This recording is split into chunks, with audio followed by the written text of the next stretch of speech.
Worbe derɗiraɓe am worɓe, ngol gimol ɗum ngol meɗen enen worɓe, musamman mi taskake ngol gimol ngam enen worɓe nder meɗen ɗi woodi yeebiɓe rewɓe maɓɓe ɓe tokkirani rewɓe yaasi.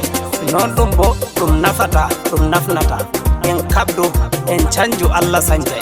Hoynanu hoore ma mi wi moynanu hoore ma, hoynanu hoore ma mi wi muyduge debbo ma na nder ɗam.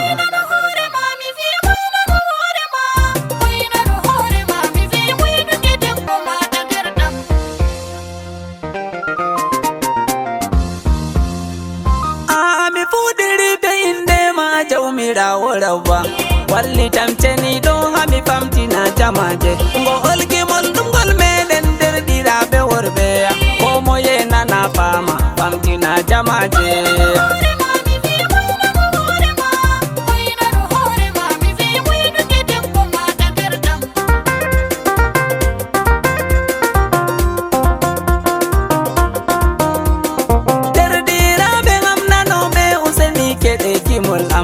Hala worɓe mi wardi useni naneyam, bocci rewɓe ɗon duuɗa ha mi yurmini ɓe, nanɗo fu nana fama wayla jikkumudum.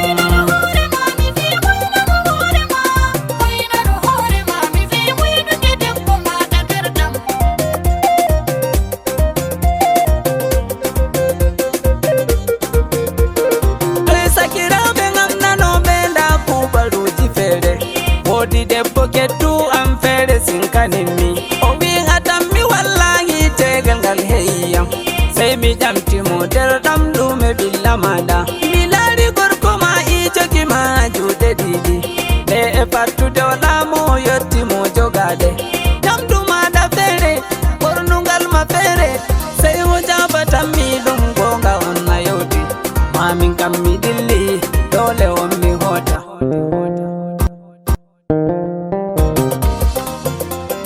Yurmin hoore maɗa nder ɗam,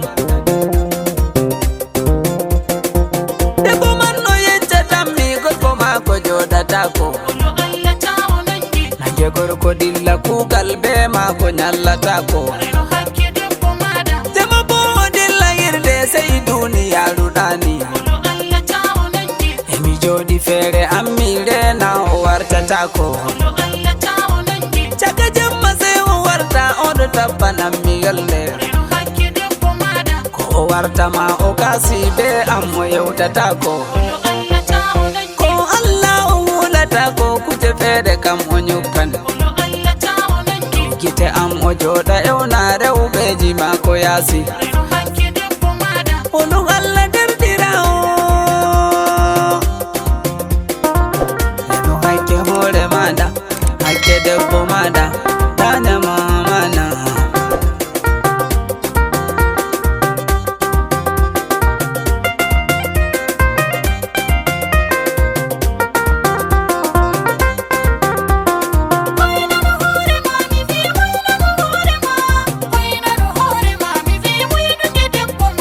Jamaje ngare nane mi wiya onno kasalori, hita feere kam daga duniya hitete, mi hokki muñal kasal dori hanko be gorko fu, gorko seeri mo tefi goɗɗo ɓangoyi, amarya o waddoyiɗo bo faame mi yecca on, kuugal maɓɓe go mi witata ka hilna on, ngam hakketana Allah kam wi ino yafata, mo fijiri tegal wallahi o wasmitan, mo awi fuɗi dole mako o sodan, hande be jango jonta sey nangimo, o dilli dofta dofta bo laarimo, wi'atamo nder ɗamam jafoɗa, a woodi nyawu nyawu zamanuru, ɓe tafti tawi debbo on wardi ɗum, moy on waɗi ɗum kanko on soodi ɗum, ko wanni debbo mako ɓe wannimo, ita feere kam daga duniya,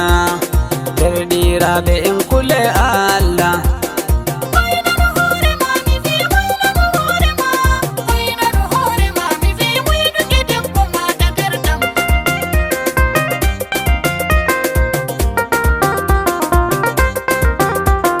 Hoynanu hoore ma mi wi muyduge debbo ma, hoynanu hoore ma mi wi duwe debbo mana nder ɗam.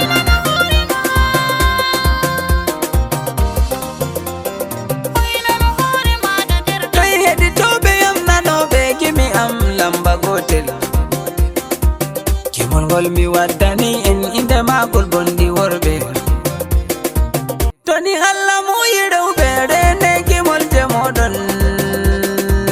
Lamba gotel duniyaru giɗo moɗon ɓiɗɗo moɗon derɗiraɓe fulɓe.